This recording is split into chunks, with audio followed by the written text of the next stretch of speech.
The Pulse School on RealAgriculture.com is brought to you by BASF.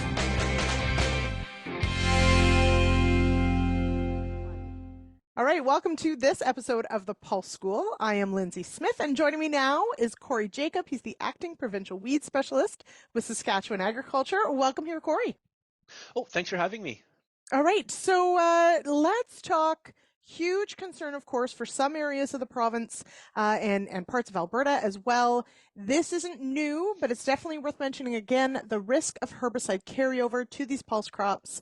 What can you tell me about the areas most impacted by that for 2024?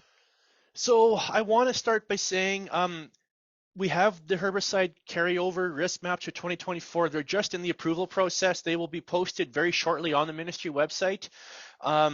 I guess this isn't anything new. Some areas of West Central Saskatchewan have been in a drought since 2017. So if you start looking ahead to 2024, that's a long time. So there is a very high risk for herbicide carryover. I would say, if you're talking West Central Saskatchewan, Southwest Saskatchewan, South Central, those areas that have been continually dry, it again is a high risk for potential carryover in 2024. Really, it's based on your rainfall amount, and when you're not getting enough rain, coupled with soil moisture is one of the main factors that you require for herbicide breakdown for microbial activity. So it doesn't look good. So caution for producers. So for pulse growers, again, this isn't necessarily a new risk. This is something that many of them are sort of cognizant of year over year, but it's also one that, can still cause an issue because we don't necessarily have a decent way to test for herbicide carryover. So what can we test for it at all? So and you're right, it's not an exact science. So a couple of things you could do. There are lab samples you could send away. I mean, I think they're a couple $100 to a lab. I don't have a lab off the top of my head that would test. The issue is if that lab comes back and says you have 300 ppm of this active ingredient, nobody can say, okay, is that enough to cause damage or not to the crop? So the number doesn't mean much. Mm-hmm. So that becomes an issue that it's really not worth it. If the soil isn't frozen, we do say, you could do a field bioassay. Right.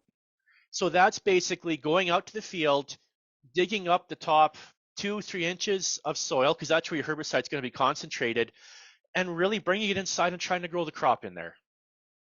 And that could give you a decent idea, but as you pointed out, and this is, I guess, one of the key things, is that it's hard to know what level is going to cause damage. And when you get the rainfall, let's say in the spring, fingers crossed we get it, yep, if that does release that herbicide. So if soil testing isn't an easy option and growing crop out might be another option, but what other things should farmers be looking at or considering when they're doing their field selection for 2024?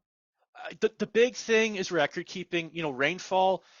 Because the rainfall events are so isolated, you can't just keep a record for the farm and the main yard when you've got land in a 20-mile radius. You need to have, rainfall records for individual quarters or small blocks of land. That's important because herbicide carryover and breakdown is based on the rainfall amount. So that's a big one. And then record keeping, knowing what products have been sprayed on that field.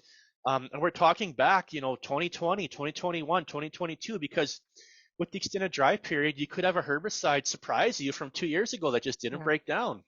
Yeah, it's Cory. Yeah, that is a really good point. Is that, often we look at the cropping restriction, let's say it's a year or it's 2 years, but if you didn't get accumulated rainfall, we could be looking at 2 or 3 years of a recropping, even though the label says it would be safe. It's really dependent on that rainfall.